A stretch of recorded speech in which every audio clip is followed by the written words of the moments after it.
অন্যান্য শহীদ মিনার। এখন আমরা অন্যান্য কি কি শহীদ মিনার আছে একটু দেখি। আমরা তো এতক্ষণ কেন্দ্রীয় শহীদ মিনার সম্পর্কে জানছি। তো বাংলাদেশের সবচেয়ে যে শহীদ মিনারটা, বাংলাদেশের সবচেয়ে বড় শহীদ মিনার, যেটা হচ্ছে 71 ফুট উঁচু, এটা হচ্ছে রাজশাহী বিশ্ববিদ্যালয়ে অবস্থিত, সরি জাহাঙ্গীরনগর বিশ্ববিদ্যালয়ে অবস্থিত। এটা কোথায় অবস্থিত?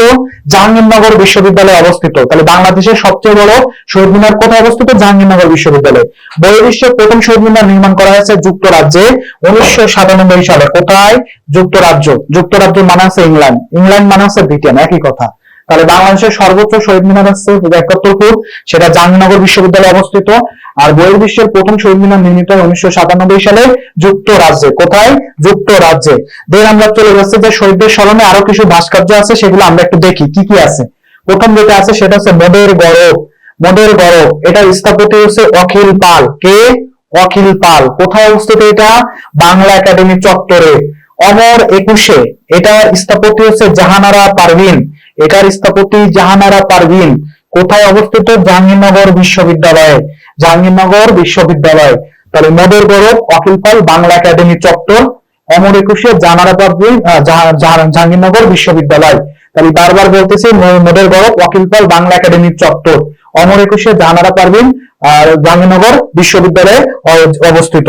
এরপর যেটা আছে 1954 সালে, আমরা 52 সাল সবকিছু মোটামুটি শেষ, একটা কমপ্লিটলি আমরা বুঝতে পারছি, সাহিত্য পড়ছি, পরবর্তীতে আমরা স্থাপত্য ভাস্কর্য সম্পর্কে আলোচনা করছি। এখন আমরা পড়বো 1954 সালের প্রাদেশিক নির্বাচন ও যুক্তফ্রন্ট কি হয়েছিল সেটা একটু দেখি। 1954 সালে আছে পাকিস্তানে একটা নির্বাচন হয়, যেখানে আছে যুক্তফ্রন্ট সরকার কিন্তু জিতছিল। 1953 সালের 4 ডিসেম্বর যুক্তফ্রন্ট গঠিত হয়। প্রশ্ন আসে, ডিসেম্বর মনে রাখার দরকার নাই, মনে রাখতে হবে যুক্তফ্রন্ট গঠিত হয় কত সালে। যুক্তফ্রন্ট গঠিত হয়েছিল 1953 সালে।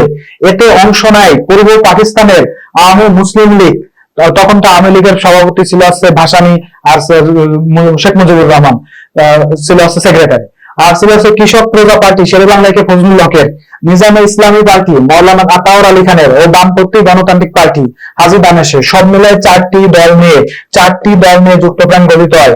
কোথাও কোথাও মতের আবার ভিন্নতা পাওয়া গেছে, 5টি দলও বলছে, কেউ বলছে 5টি দলও বলছে।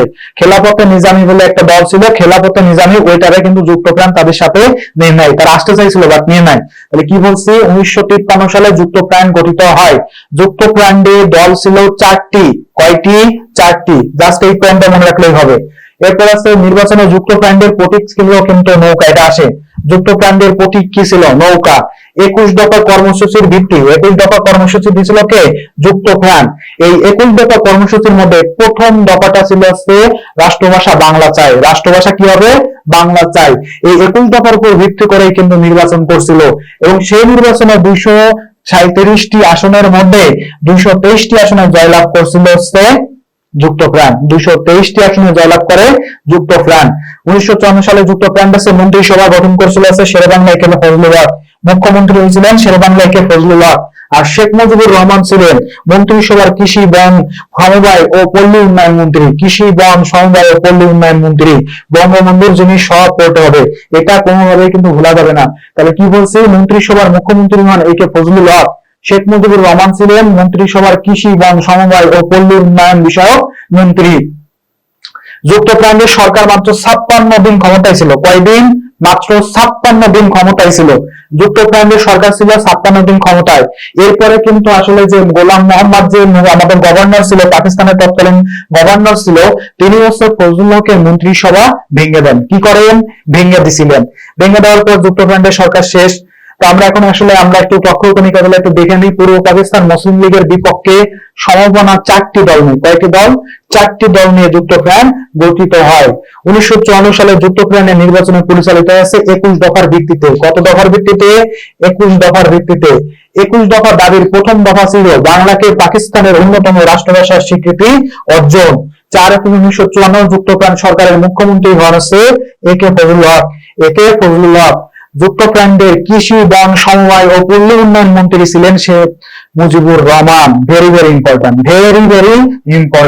তাহলে কি কি বলছি দেখো, যে এটা একটু গুরুত্বপূর্ণ, বঙ্গবন্ধুটা গুরুত্বপূর্ণ, 21 দফাটাও গুরুত্বপূর্ণ, আর ফজলুল হক এই জিনিসটাও কিন্তু গুরুত্বপূর্ণ, আর প্রথম দফা এটাও গুরুত্বপূর্ণ। সো এখান থেকে 4-5টা পয়েন্ট আমি আইডেন্টিফাই করে দিচ্ছি। এই 4-5টা পয়েন্ট যদি সুন্দর করে মাথার মধ্যে রাখতে পারেন, আপনারা কেউ ঠেকাইতে পারবে না, বললাম কেউ ঠেকাইতে পারবে না। ওকে, পরবর্তী স্লাইডে যাই। বাংলাদেশে পাকিস্তানের প্রথম শাসনতন্ত্র। তো ভারতের শাসনতন্ত্র পরিণত হয়েছে 3.5 বছরে, ভারতেরটা পরিণত হয় 3.5 বছরে, আর পাকিস্তানের তা পরিণত হতে সময় লাগে প্রায় 9 বছর। কত বছর? 9 বছর। 9 বছর পরে 1956 সালে পাকিস্তানের শাসনতন্ত্র পরিবর্তিত হয় এবং সেখানে পাকিস্তানকে ইসলামী প্রজাতন্ত্র নামকরণ করা হয়, আর বাংলারও কিন্তু স্বীকৃতি দেওয়া হয় যে বাংলা হচ্ছে রাষ্ট্রভাষা হবে। এটারও স্বীকৃতি দেওয়া হয় কত সালে? 1956 সালে। কত সালে? 1956 সালে স্বীকৃতি দেওয়া হয়। এরপর আছে কাকমারি সম্মেলন, যেটা 1957 সালে হয়। 1957 সালে টাঙ্গাইলে সান্তোষে এই জায়গাটা আসে, কাকমারি সম্মেলনের স্থানটা আসে টাঙ্গাইলে সন্তোষে যে সম্মেলন হয়, সেখানে সম্মেলন করে সেটাকে বলা হয় কাকমারি সম্মেলন। প্রশ্ন আসে কাকমারি সম্মেলন হয় কত সালে? 1957 সালে। কোথায় হয়? টাঙ্গাইলে সন্তোষে। ওই সম্মেলনে সভাপতিত্ব করেন আবুল হামিদ খান ভাসানী, আর প্রধান অতিথি ছিলেন আসছে ওই সময়ের বাংলার মুখ্যমন্ত্রী ছিলেন আসছে পূর্ব মুখ্যমন্ত্রী ছিলেন সোহরাওয়ার্দী, তিনি ছিলেন আসছে প্রধান অতিথি। তো তার উপস্থিতিতে মৌলানা আবুল হামিদ খান ভাসানী পাকিস্তানের শাসকদের উদ্দেশ্যে বলেন আসসালামু আলাইকুম, মানে হচ্ছে পাকিস্তান থেকে তোমরা, মানে বাংলা থেকে তোমরা বিতাড়িত। এখন আমরা আসি সামরিক শাসন জারি। পাকিস্তানের প্রথম সামরিক শাসন জারি করা হয় 1958 সালে। এই জারিটা করেছিলেন আছে ইস্কান্দার আলী মির্জা। কে? প্রেসিডেন্ট, তৎকালীন প্রেসিডেন্ট ইস্কান্দার আলী মির্জা। ইনি হচ্ছে পাকিস্তানের সামরিক শাসন জারি করেন। সামরিক শাসন জারি করার ফলে আইয়ুব খান ক্ষমতায় চলে আসে। আইয়ুব খান কিছুদিন পরে ইস্কান্দার আলী মির্জাকে এই দেশ থেকে বিতাড়িত করেন। তো প্রশ্ন আসে পাকিস্তানের প্রথম সামরিক শাসন জারি হয় কত সালে? 1958 সালে। পাকিস্তানের প্রথম সামরিক শাসন জারি হয় 1958 সালে। 6 দফা। শিক্ষা আন্দোলন, এর আগে একটু বলে রাখি, শিক্ষা আন্দোলন হয় 1962 সালে। শিক্ষা আন্দোলন হয় 1962 সালে। এখন আমরা যেটা করবো সেটা হচ্ছে 6 দফা। 6 দফা দাবিটা আসে 1966 সালে। কত সালে? 1966 সালের 5 ফেব্রুয়ারি লাহোরে একটা বিরোধী দলের একটা সম্মেলন ছিল। সেখানে সর্বপ্রথম আছে শেখ মুজিবুর রহমান পূর্ব পাকিস্তানের রাজনৈতিক, অর্থনৈতিক, সামাজিক দিক বিবেচনায় 6 দফা দাবিটা পেশ করেন। তো 6 দফা 1966 সালে দেওয়া হয়। পরবর্তীতে 23 মার্চ 1966 সালে লাহোরের এক সংবাদ সম্মেলনের মাধ্যমে আনুষ্ঠানিকভাবে 6 দফার পেশ করা হয়। তো 6 দফা কর্মসূচি আছে ঐতিহাসিক লাহোর চুক্তির ভিত্তিতে রচিত। 6 দফার দাবির প্রথম দাবি ছিল হচ্ছে পূর্ব বাংলা সাহিত্য শাসন, আর ওইখানে কিন্তু আসলে অনেক কিছু গুরুত্বপূর্ণ জিনিস ইনক্লুড করা হয়। ওইখানে 3টা দাবি ছিল, যেখানে আছে তোমার বলা হয়েছে বা সেখানে বলা হয়েছে যে আমাদের যে অর্থনৈতিক শাসন ব্যবস্থা, এইটার কথা কিন্তু এখানে সুন্দর করে নিত্যভাবে বলা হয়েছে। তো 6 দফা কর্মসূচি বাঙালি জাতির মুক্তি সনদ বা ম্যাগনা কার্টা চুক্তি হিসেবে অভিহিত করা হয়। এই ম্যাগনা কার্টা থেকে কিন্তু প্রশ্ন আসতে পারে, এটা কিন্তু একটা ঐতিহাসিক চুক্তি। এই ম্যাগনা কার্টা ছিল হচ্ছে একটা ঐতিহাসিক চুক্তি। ম্যাগনা কার্টা ছিল কিন্তু একটা ঐতিহাসিক চুক্তি। এই চুক্তির সময় 6 দফার যে এই চুক্তি ছিল ঐতিহাসিক একটা চুক্তি, যেটা গৃহীত হয় 1215 সালে। কত সালে? আমি আবারও বলতেছি, ম্যাগনা কার্টা এই চুক্তিটা হয়েছে 1215 সালে। 15 সালে প্রশ্ন আসতে পারে ম্যাগনা কার্টা চুক্তি কত সালে? আমরা সবাই খালি 6 দফা পড়ি, ম্যাগনা কার্টা পড়ি। একবার চাকরির পরীক্ষা এটা দিয়ে দিছে, একবার পরীক্ষা এটা দিয়ে দিছে, কি করবে? এই জন্য মনে রাখতে হবে ম্যাগনা কার্টা 1215 সালে। এই চুক্তিটা হয়েছে কত সালে? 1215 সালে। কত সালে? 1215 সালে। ওকে। আর 3টা দফা কিন্তু ছিল হচ্ছে 3টা দফা ছিল অর্থনীতি নিয়ে। অর্থনীতি নিয়ে ছিল হচ্ছে 4টা দফা, মনে রাখতে হবে এটা। ওকে। এরপর আমরা পরে স্লাইডে চলে যাচ্ছি। আগরতলা ষড়যন্ত্র মামলা। আগরতলা ষড়যন্ত্র মামলা, এই মামলাটা হয়েছে 1968 সালে। কত সালে? 1968 সালে এই মামলাটা হয়। আগরতলা ষড়যন্ত্র মামলাটা 1968 সালে শেখ মুজিবুর রহমান ও তার সহযোগীরা ভারতের স্বরাষ্ট্র সহায়তায় মানে স্বরাষ্ট্র বিরোধের মাধ্যমে চিন্তা করছে যে পাকিস্তানের তো একটা সামরিক সদর দপ্তর আছে, ওইখানে আমরা একদিন আক্রমণ করে সব অস্ত্র কেড়ে নিয়ে বাংলাকে স্বাধীনতার ঘোষণা দিব। এই সিদ্ধান্ত নেয় আসছে ত্রিপুরার আগরতলায়। তো এই জন্য এটার নাম দেওয়া হয় আগরতলা ষড়যন্ত্র মামলা। এই মামলায় আসামি ছিল টোটাল 35 জন, শেখ মুজিবুর রহমান সহ টোটাল 35 জন। এবং এই মামলা দায়ের করা হয় 1968 সালের 8 জানুয়ারি ঢাকায় এই মামলা দায়ের করা হয়। এই মামলার মোট আসামি ছিল 35 জন। প্রধান আসামি ছিলেন শেখ মুজিবুর রহমান, আমির হোসেন। এই যে আমাদের যে খবর, এই যে খবরটা, এই যে সিদ্ধান্ত নিছে যে পাকিস্তানের সেনাদের কাছ থেকে অস্ত্র নিয়ে বাংলাকে আমরা ঘোষণা দিয়ে দেবো স্বাধীন, এটা ঘোষণা করেছিল, খবরটা ফাঁস করে দিয়েছিলেন আমির হোসেন। 1968 সালে 19 জুন ঢাকার সেনানিবাসে আসলে এর বিচার কাজ শুরু হয়।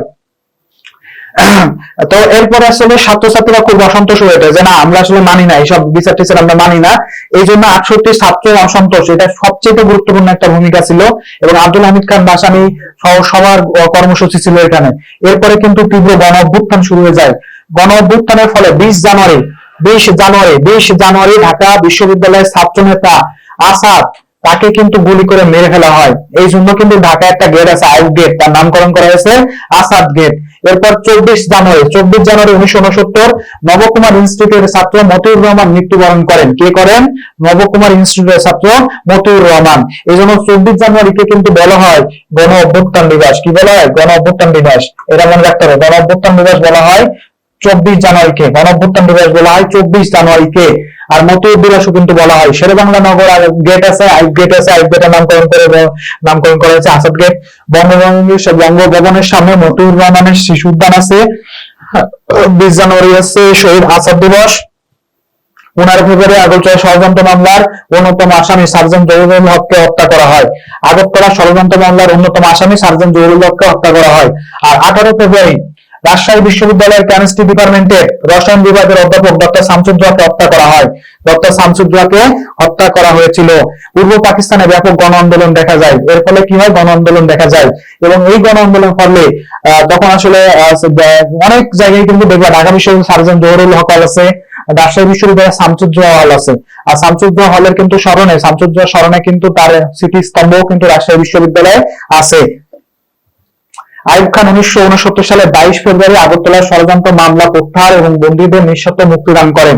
এই 22 ফেব্রুয়ারি শেখ মুজিবুর রহমানকে 22 ফেব্রুয়ারি যখন মুক্তি দেওয়া হয়, তখন রেসকোর্স ময়দানে একটা সম্মেলন হয়। সেই সম্মেলনে ছাত্রনেতা তুফায়েল, বর্তমানে যে সাবেক বাণিজ্য মন্ত্রী তুফায়েল, তিনি বঙ্গবন্ধু উপাধি দেন। প্রশ্ন আসতে পারে বঙ্গবন্ধুকে বঙ্গবন্ধু উপাধি দেন কে? তুফায়েল আহমেদ। কত সালে দেন? 1969 সালের 22 ফেব্রুয়ারি। এই জিনিসটা কিন্তু বিভিন্ন সময় পরীক্ষা আসতে দেখা যায়। সো এটা কিন্তু জানতে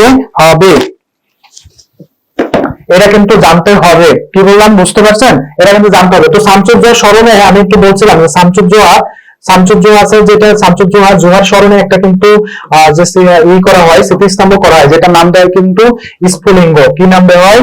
স্ফুলিঙ্গ। এটা রাজশাহী বিশ্ববিদ্যালয়ে অবস্থিত এবং পাওয়া যায় এখানে গেলে। এটার আছে নির্মাতা ছিল কনক পাঠক অধ্যাপক কনক পাঠক, তিনি আছে এটার আছে স্থপতি। এটার স্থপতিকে অধ্যাপক কনক পাঠক, এটার স্থপতি আছে অধ্যাপক কনক পাঠক। তো তাহলে কি বললাম? ফার্স্ট অফ অল আমাদের হচ্ছে বঙ্গবন্ধুকে বঙ্গবন্ধু স্বীকৃতি দেওয়া হয় 1969 সালে 22 ফেব্রুয়ারি। 1969 সালে 22 ফেব্রুয়ারি তাকে বঙ্গবন্ধু উপাধি দেওয়া হয়। তবে এরপরে আমরা তারপরে স্লাইডে চলে যাই। শহীদ আসাদ দিবস 20 জানুয়ারি। শহীদ হন 20 জানুয়ারি, সব তো আমরা জানি। আর 69 গণঅভ্যুত্থানের প্রথম বুদ্ধিজীবী শহীদ হয়েছে ডক্টর শামসুজ্জোহা। সর্বদলীয় রাষ্ট্রভাষা সংগ্রাম পরিষদের শিক্ষা আন্দোলন ছিল 11 দফা। এটা মনে রাখতে হবে। 1969 গণঅভ্যুত্থানের পটভূমিতে রচিত হয়েছে চিলে কোঠার সিপাই। এরপর হচ্ছে বাংলাদেশে বঙ্গবন্ধু শেখ মুজিবুর রহমান পূর্ব বাংলার নতুন নামকরণ বাংলাদেশ, এটা করছিলেন কত সালে? 5 ডিসেম্বর 1969 সালে। 5 ডিসেম্বর 1969 সালে আসাদ গেট যে চিঠিতে গণঅভ্যুত্থান 11 দফা ঘোষণা করা হয় 1969 সালে। এইটা গুরুত্বপূর্ণ, যেটা বলে দিলাম বাংলাদেশ নামক যে দেশটা সেটা সৃষ্টি, এটা কিন্তু বেশি গুরুত্বপূর্ণ, ভেরি ভেরি ইম্পর্টেন্ট, মনে রাখতে হবে, ভেরি ভেরি ইম্পর্টেন্ট। 1970 সাধারণ প্রাদেশিক নির্বাচন। 1969 গণঅভ্যুত্থানের ফলে প্রেসিডেন্ট আইয়ুব খান সে ক্ষমতা ছেড়ে দেয় মোহাম্মদ ইয়াহিয়া খানের কাছে, এবং 1969 ক্ষমতা ছেড়ে দেয়, এবং ইয়াহিয়া খান বলে যে পাকিস্তানের সাধারণ নির্বাচন হবে। এবং 1970 সালের 7 জানুয়ারি পাকিস্তানের প্রথম এবং একমাত্র এবং শেষ সাধারণ নির্বাচন অনুষ্ঠিত হয়।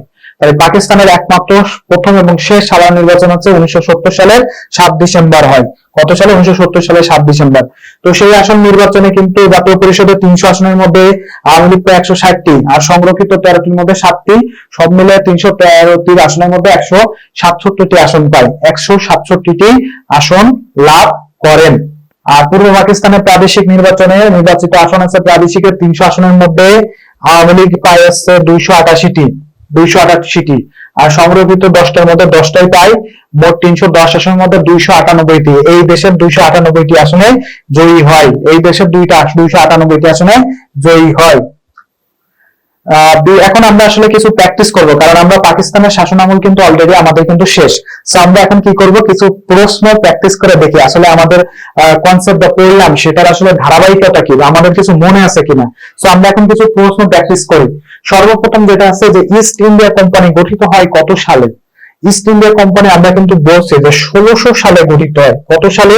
1600 সালে। 218 জন বণিককে নিয়ে 1600 সালে ইস্ট ইন্ডিয়া কোম্পানি গঠিত হয়। তারপর সতীদাহ প্রথা কত সালে রহিত হয়? সতীদাহ প্রথা আমরা বলছিলাম না, এটা কে করছে? রাজা রামমোহন রায় করছিল। লর্ড বেন্টিং আছে এটা কাজ করছে। তো এটা হচ্ছে 1829 সালে। কত সালে? 1829 সালে। এরপর আছে ইউরোপীয় বণিকদের মধ্যে বাংলায় প্রথম এসেছিলেন কে? বারবার বলছি কারা, সেটা পর্তুগিজ। ওই যে ভাস্কো দা গামা, পর্তুগিজরা সর্বপ্রথম বাংলায় আসেন। বঙ্গভঙ্গকালে ভারতের ভাইসরয় কে ছিলেন? বঙ্গভঙ্গ করছিলেন কে? কার্জন না? তাহলে ভাইসরয় কে হবে? অবশ্যই কার্জন। তবে বঙ্গভঙ্গের সময় ভাইসরয় কে ছিলেন? Curzon, Lord Curzon. আর বঙ্গভঙ্গ মাউন্ট ব্যাটেন আছে শেষ, সর্বশেষ ছিলেন আছে মাউন্ট ব্যাটেন। ওকে, এরপরে বাংলার চিরস্থায়ী ভূমি ব্যবস্থায় কে প্রবর্তন করেন? বন্দোবস্ত, সেটা প্রচলন করছিলেন আছে লর্ড কর্নওয়ালিস 1793 সালে। কার সহযোগিতায়? রামমোহন রায়ের সহযোগিতায়। রাজা রামমোহন রায়ের সহযোগিতায় 1793 সালে চিরস্থায়ী বন্দোবস্ত প্রবর্তন করেন। কত সালে সতীদাহ প্রথা উচ্ছেদ করা হয়? এটা করা হয় 1829 সালে। বঙ্গভঙ্গ ব্যবস্থা রহিত করেন কে? বঙ্গভঙ্গ ব্যবস্থা রহিত করছিলেন কে? 1911 সালে। কে করছিলেন? লর্ড হার্ডিস। কে করছিলেন? লর্ড হার্ডিস করছিলেন। কে করছিলেন? লর্ড হার্ডিস। কোন ব্রিটিশ শাসকের সময় ভারত উপমহাদেশ স্বাধীন হয়? ভারত উপমহাদেশ স্বাধীন হয়েছিল কোন কারো সময়? Lord Mount Batten. আমরা সবাই জানি লর্ড মাউন্ট ব্যাটেন ছিল সর্বশেষ ভাইসরয়। সো তার শাসন আমলে আছে ভারত স্বাধীন হয়। এরপরে চলে যাচ্ছি আমরা, ভারতবর্ষে কোন সনে সিপাহী বিদ্রোহ হয়? সিপাহী বিদ্রোহ হচ্ছে 1857। আবার অনেকে 1757 দেয়, ভাই মনে রাখবা সবসময় 1757 সালে কি হয়েছিল? এই সময় হয়েছিল একটা গুরুত্বপূর্ণ ঘটনাটা ছিল হচ্ছে পলাশী যুদ্ধ। কি হয়? পলাশী যুদ্ধ হয় 1757 সালে পলাশী যুদ্ধ।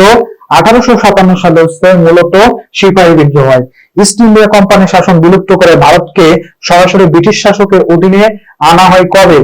এটা আনা হয়েছিল 1858 সালে। ভারত শাসন আইন পাশের মাধ্যমে 1858 সালে সর্বপ্রথম ভারতকে ব্রিটিশের মধ্যে আনা হয়। সতীদাহ প্রথার বিরুদ্ধে কোন মনীষীর আন্দোলন পরিচালনার ফলে ব্রিটিশ শাসকরা 1829 সালে সতীদাহ প্রথা বিলুপ করেন? এটা কি হবে? এটা হবে রাজা রামমোহন রায়। তিতুমির কোথায় বাঁশের কেল্লা নির্মাণ করেন? নারকেল বাড়িয়ায়। কোথায়? নারকেল বাড়িয়ায়। আওয়ামী লীগের 6 দফা পেশ করা হয়েছিল কত সালে? 1966 সালে। কত সালে? 1966 সালে। বঙ্গবন্ধু সহ আগরতলা ষড়যন্ত্র মামলার আসামি ছিল 35 জন। কতজন? 35 জন। 6 দফার দাবি কোথায় উত্থাপন করা হয়? এটা উত্থাপন করা হয় লাহোরে। কোথায়? লাহোরে। আওয়ামী লীগের 6 দফা কোন সালে পেশ করা হয়? 1966 সালে। কত সালে? 1966 সালে। এরপরে আমরা দুইটা জিনিস পড়বো, একটা হচ্ছে কেন্দ্রীয় শহীদ মিনারের স্থপতি কে? কেন্দ্রীয় শহীদ মিনারের স্থপতি বলা হয় কিন্তু হামিদুর রহমানকে। কাকে বলা হয়? হামিদুর রহমানকে। 21শে ফেব্রুয়ারি বাংলা সনে কত তারিখ ছিল? 21শে ফেব্রুয়ারি আমরা সাধারণত দেখে থাকি এটা হচ্ছে 8 ফাল্গুন হয়ে থাকে। এটা ফাল্গুন মাসে হয়ে থাকে, কৃষ্ণচূড়া ফুলে শোভিত হয়। তো এটা কি হবে? 8 ফাল্গুন। 8 ফাল্গুন। এটা কি হবে তাহলে? 8 ফাল্গুন। সো আমরা কি বললাম তাহলে? 8 ফাল্গুন আসছে। 21শে ফেব্রুয়ারি বাংলা সন অনুযায়ী 8 ফাল্গুন হবে। 6 দফার দিবস যদি আমি কখনো বলে তাহলে সেটা কিন্তু দিবেন আপনি কি 7 জুন। সেটা 7 জুন দিবেন, কারণ ওই দিন আছে মনোমিয়া শহীদ হয়, তাই 7 জুন হবে। তো আমরা কিন্তু আসলে প্র্যাকটিস করে ফেললাম। আমরা আমাদের যে লেকচারটা আছে সেখানে কিন্তু সুন্দর করে আলোচনা করে কিভাবে সুন্দর সুশৃঙ্খল ভাবে প্র্যাকটিস করলাম এবং কতটুকু পারা যায় সেটা কিন্তু আমরা দেখলাম। তো সবাইকে আবারও স্বাগতম, এতক্ষণ ধৈর্য ধরে ক্লাস করছেন মেডিবির পক্ষ থেকে আবারও স্বাগতম জানিয়ে আজকের মতো এখানে ক্লাসটা শেষ হবে। আসসালামু আলাইকুম। নেক্সট আবার দেখা হবে। আল্লাহ হাফেজ। আসসালামু আলাইকুম।